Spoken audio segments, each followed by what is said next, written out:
Hello, everyone, and welcome to another episode of the Represented series. As always, really excited to have you join us today. This is our education edition. So I'm excited to bring on Brian Butler.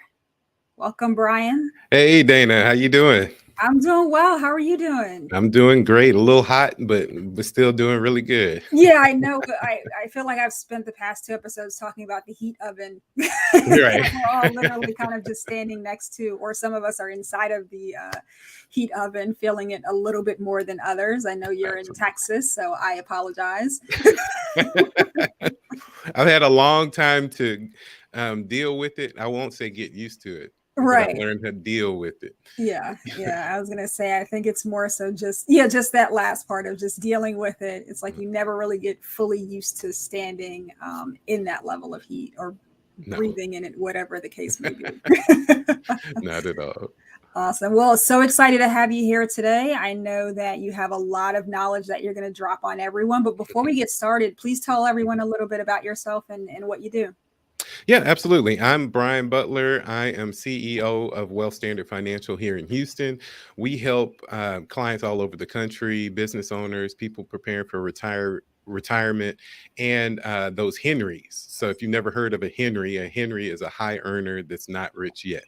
So we try to meet people where they are and then try to give them a lot of integrated experiences to where they're taking their full financial picture and we can be the quarterback to help them thrive through their next chapter in their lives. So we love helping clients all over the country, not just in Texas. And, the mission is to help build generational wealth for all. Awesome. I love that. And I love the quarterback part of it. And now that we're getting towards, the SBs are coming on. Right. I know people are getting excited to see what happens this year, especially with Russell Wilson joining the Broncos. I know there's a lot of excitement around that season coming up. So just dropping some nuggets in there. I see. Sports analogies. Yeah, I can flex and say that I stay abreast to some things that are going on. Right. So I know enough. But I'm going to turn it over to you, and we're excited to have you again. Awesome. Thank you.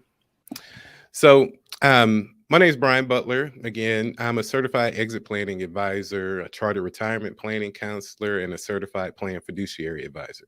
Now, what does that mean? That just means we have some specialized training to help people through retirement, people looking to exit their business, and people that are just looking to save in general. And I think that's most people. And so we try to meet people where they are, like I said before, and try to help them through that next chapter. And today what we're going to talk about is business owner exit planning.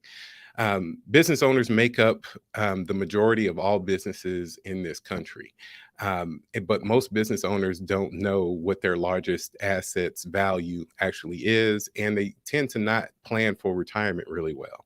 So what we wanted to talk to you about are the steps that you can take and in insights that business owners are taking right now that can help them in the future, help them get their team together and plan for a successful exit.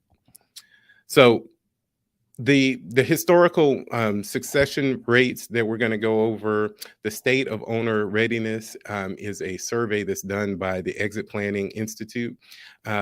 They review many exits over the past 5 to 10 years and give you some great insights, age demographics, dollar amounts sold, types of businesses sold. So it really helps a business owner in the future figure out, am I ready? And these are the steps that it takes.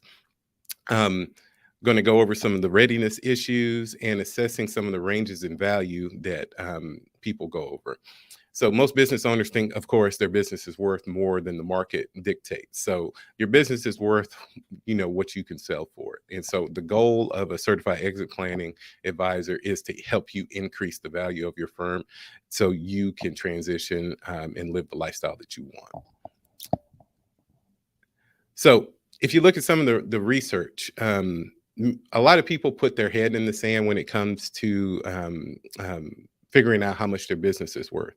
Most business owners don't know how much their business is worth, have no transition plan, and they're not, prepared to sell that business mainly because they're working in the business so much. They're grinding. They're trying to really build a future for their families, help their clients, help their customers, and they don't take the time to step back and figure out, am I doing this the right way? Is this going to set me up for success in the future?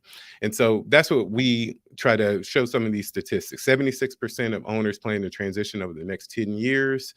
49% of those have no transition plan, and more than 70% of businesses that are put on the market do not sell.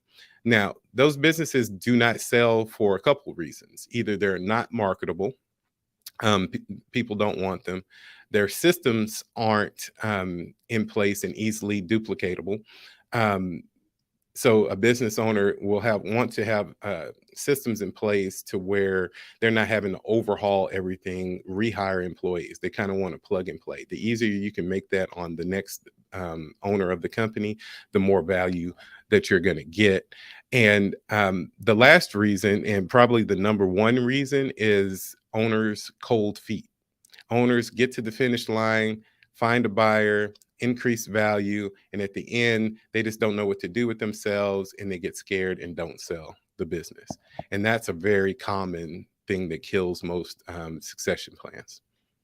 So this was some of the data that was in the survey. So you're looking at the annual revenue breakdown of most of the companies. So if you can see, most of the companies are going to do less than $25 million of revenue a year.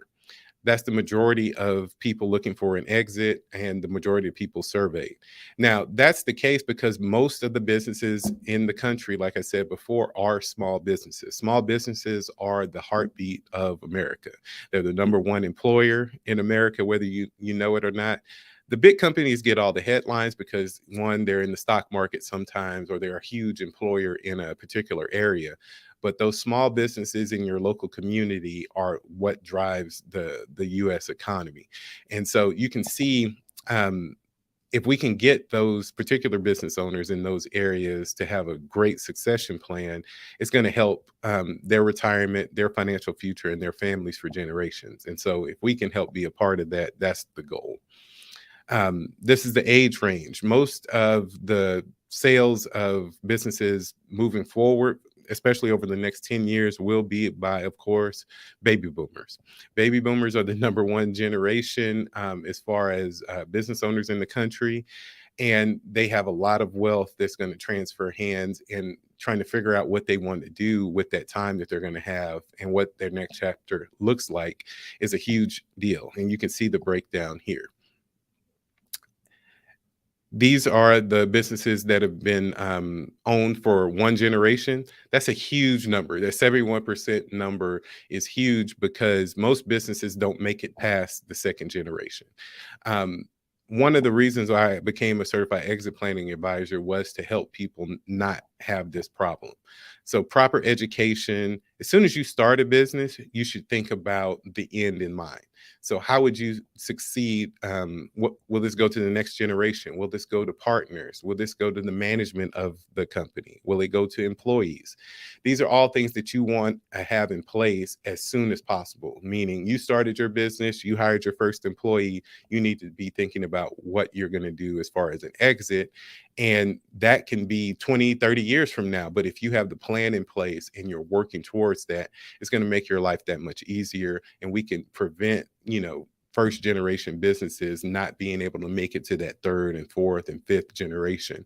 And if we can help do that by, tweaking some of the things, getting your team together, it could be an awesome thing for our country.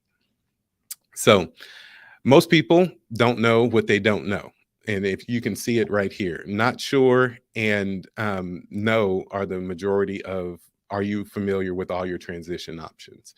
And I would say that number is probably higher because a lot of times people don't want to seem like they don't know everything. But this is a concerning feat. And so our mission as financial advisors and certified exit planning advisors are to help you be that quarterback for you, to show you what you don't know, show you the options, and ask questions.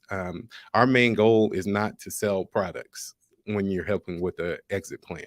The main goal is to ask as many questions and design a plan that fits the lifestyle that that business owner is looking for. Now, like I talked about a little bit earlier, selling to management, selling to family, these are the breakdowns of what happened with most of the businesses sold the last couple of years.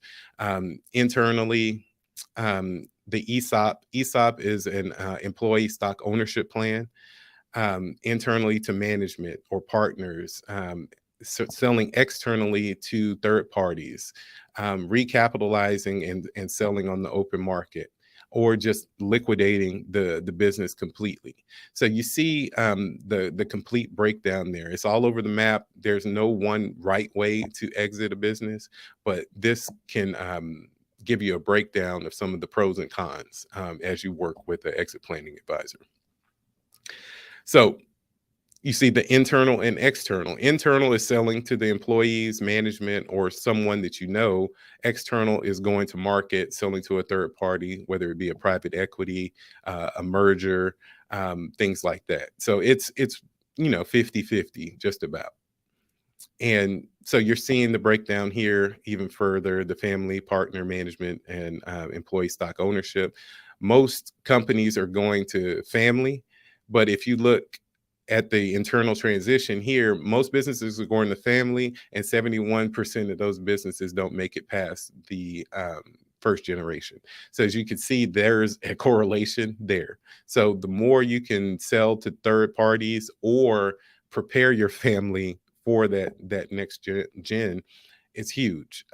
One thing that I do know is you'll have different family dynamics. You'll have one child that wants to work in the business, has worked really hard, and you'll have another one that wants to have nothing to do with the business. How do you structure a deal that both helps both children, but rewards the one that stays in the business and gives the other part of an inheritance as you get ready to transition that business?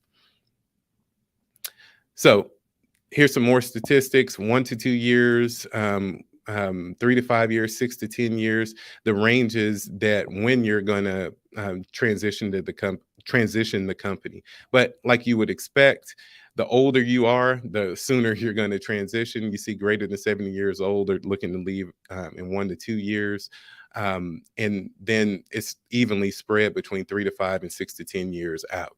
So if we can meet business owners that are 10, 12 years out from a succession or less, we can put things in place that can increase enterprise value, which is the number one goal, and then do a lot of planning, not just on the exit of that business, how to sell to a third party, how to liquidate, but also on the financial planning side for that individual business owner, spending time. Now that you've sold the business that you worked in for years, what are you going to do? What are you going to do with your time? What's going to be your purpose? And how do we help you continue to thrive like you did when you were running your business? How do you thrive in retirement and helping them find that purpose and find that freedom? So, have you established a formal advisory team? This was an easy question. I already knew the answer to this before the survey came out. Is most people don't, because number one, most people aren't thinking about a transition plan. So if they're not thinking about a transition plan, they don't know what they don't know. So they haven't built a team. They haven't done education around transition planning.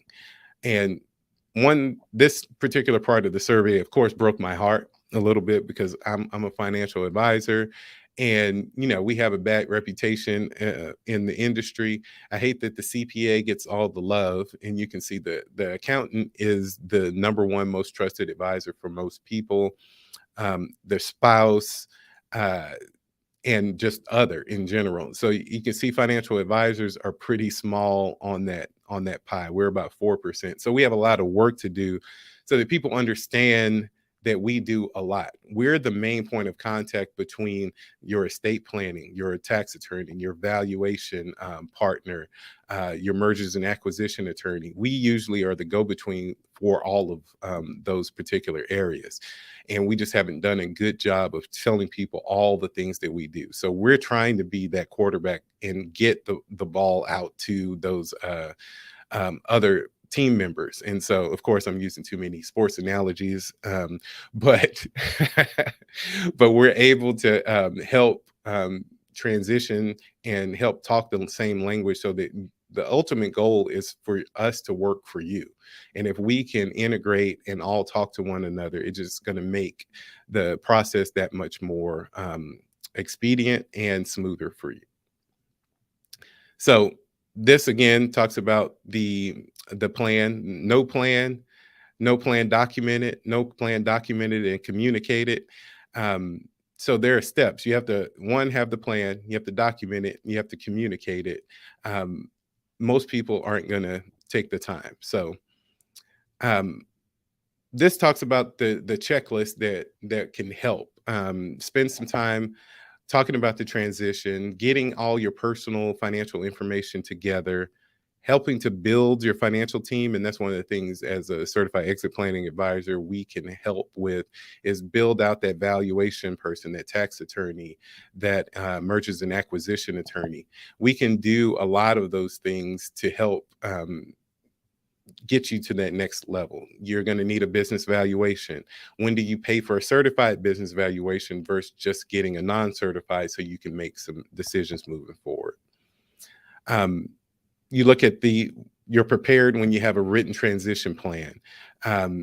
Your value is and systems are in place that help you get to the next level. You have a management program underway to ensure your transition leadership can operate the business without you.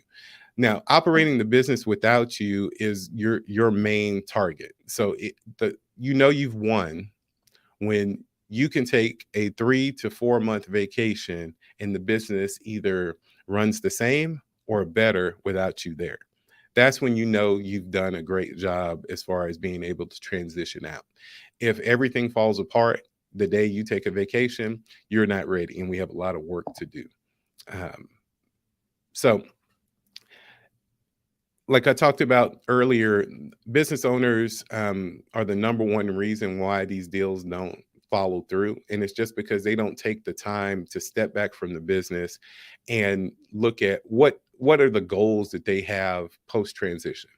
Now, financial advisors talk about goals all the time. It's, just table stakes, but really design the life that you want to live. That's going to be a huge portion of your goal. So do you want to go on vacation? Do you have children? Do you have grandchildren that you want to see? How often do you want to travel? In a perfect world, how much will that cost you?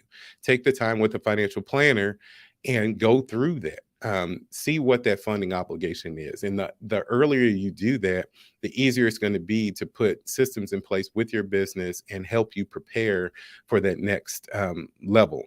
So if you have passions outside the business, if you don't have passions outside the business, you have to figure out even more, what are you going to do when that business is gone? So if your business was your main passion, it's a huge hole to fill, and you have to figure out what that's going to be as soon as you can. So these are some of the risks. Do you need to sell versus want to sell?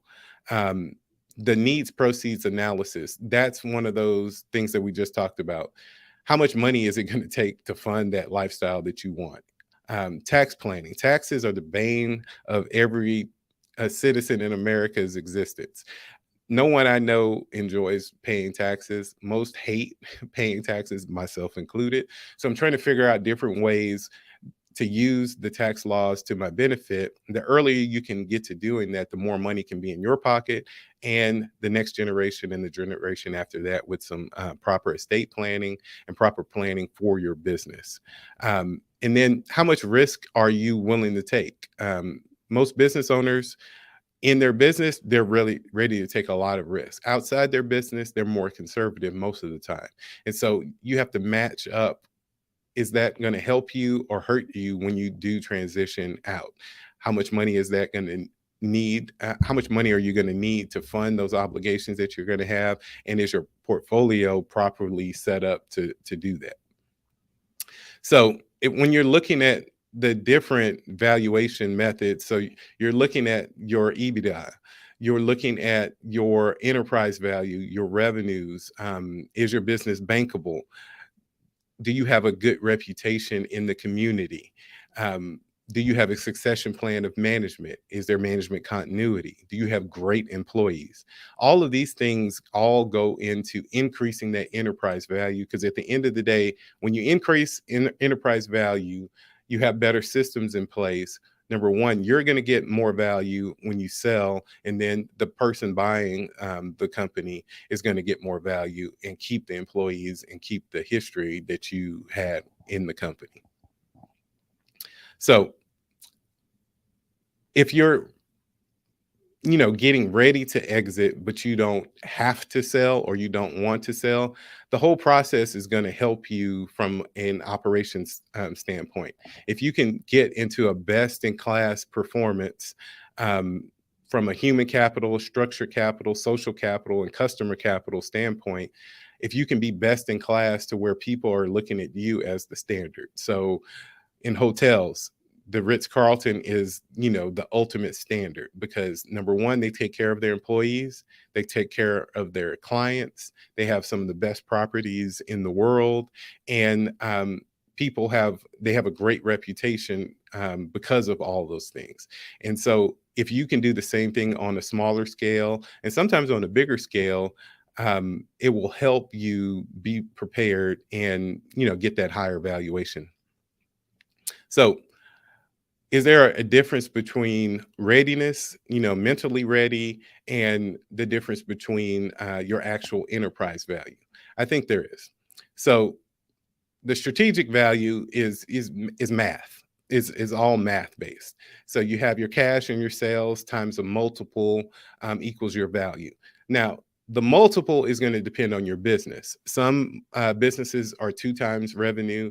Other businesses are 4.5 times revenue, depending on where you fall on the best in class standpoint.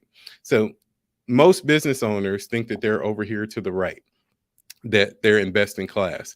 But if you can see the bell curve, you're probably somewhere in the middle. So the higher you are as far as best in class, the higher multiple you can anticipate. If you are in the F and D range, you have a lot of work to do, because you're not going to get as high of a multiple, and that's just less money in your pocket. So if we can help you prepare and get you closer in this B range, B is doable. A is very rare. So if we can get in that B range, get you closer to that best in class, you're going to get more money and be significantly happier.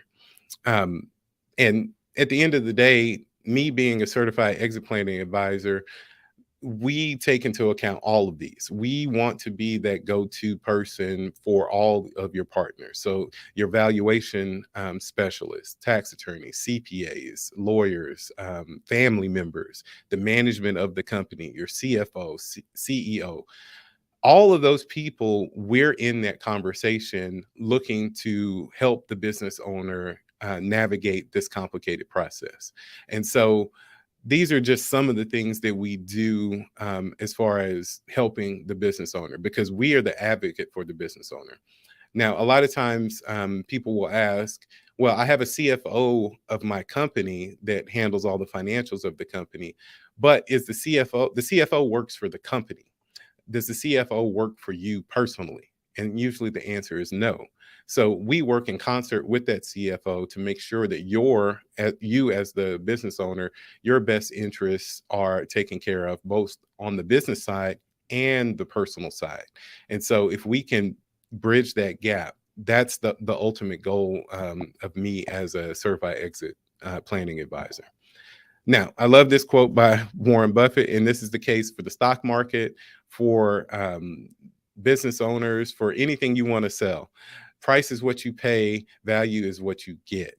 And so the more we can get you, we want to increase that enterprise value so that way you can get the most out of usually your biggest asset.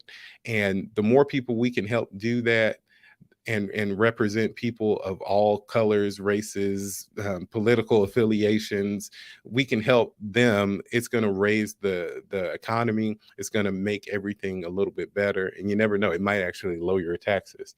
You know, I'm not going to hold my breath on that, but I can always hope that it'll lower your taxes. But but I wanted to leave you with, you know, this is my contact information. If you ever have questions or concerns and you're a business owner or you know a business owner, always feel free to reach out to me any point, phone, email. My contact information is right here. Our website has, a nice amount of information that you can look at, but just schedule a 10-15 minute conversation, and I can point you in the right direction, whether it's me that helps or steer you to a tax attorney or an estate planning attorney that can help